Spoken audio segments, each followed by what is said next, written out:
konvoi, konvoi mobil pemadam. Yang ketujuh, jangan menggunakan jalur darurat. Nah, kami di Dinas Pemadam Kebakaran bukan bilang kami dilindungi undang-undang. Kami ada dalam Undang-Undang 22 tahun 2009 tentang lalu lintas.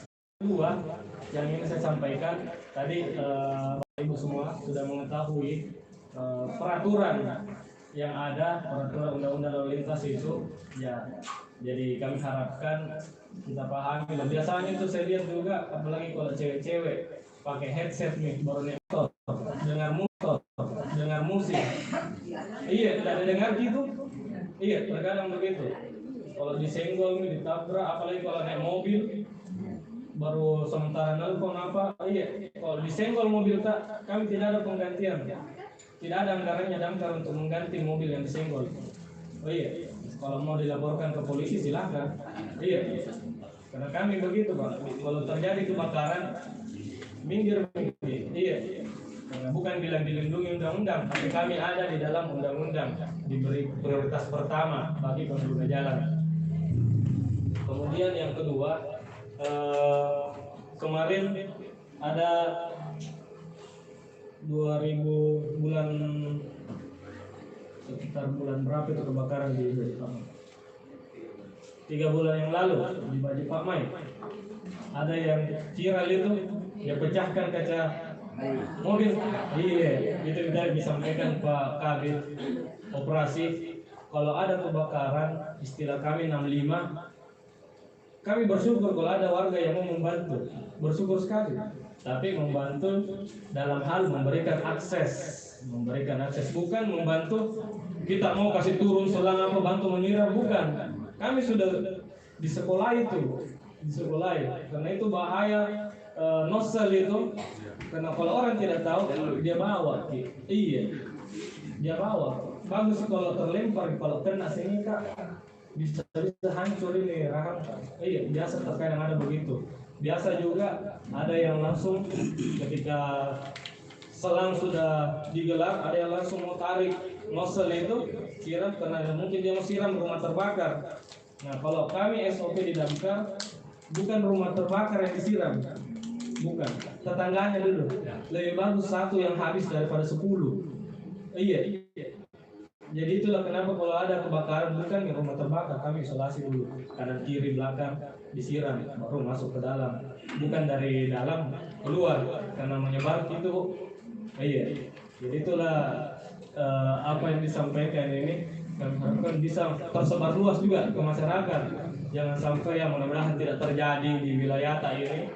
Tapi kalau terjadi, kita tahu nih, kita berikan akses saja, akses untuk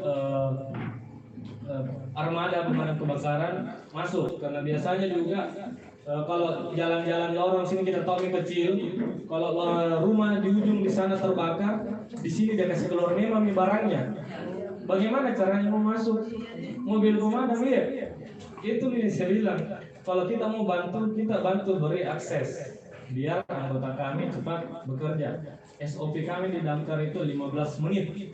Ketika ada laporan masuk di Mako Damkar di Ratulangi, 15 menit sudah sampai di lokasi tempat kejadian kebakaran, sudah menyiram.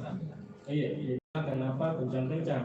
Nah, yang terakhir yang saya sampaikan terkait dengan warga yang pecahkan ini, itu kami sudah tindak, kami laporkan. Itu masuk dalam pasal 189 KUHP. Di situ bunyinya barang siapa. Sebenarnya bukan cuma satu orang, karena di video itu banyak yang menghalangi. Walaupun kita tidak merusak, tapi menghalang-halangi petugas pemadam itu diancam pidana maksimal 7 tahun penjara. Iya, masih sekarang masih ini nginap di rutan sekarang. Di rutan sekarang coba nginapnya. Kemarin di Polsek, sekarang pindah kita di rutan. Jadi agak naik lagi kelasnya. Iya. Jadi kami tinggal tunggu info persidangannya, baru kami hadiri persidangannya. Iya, itu harus memang diberi efek jerah, karena dia merusak, memecahkan.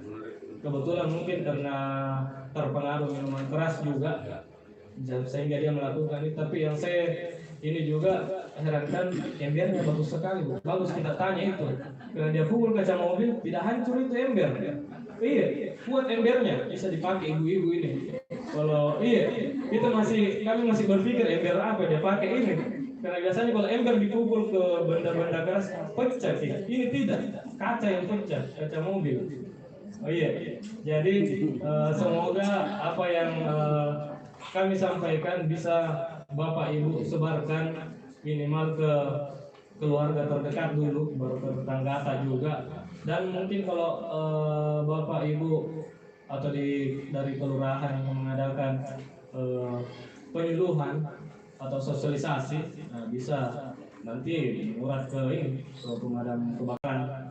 Kita akan bantu untuk mengirimkan narasumber untuk membantu memfasilitasi kegiatan penyuluhan pencegahan di tingkat kelurahan.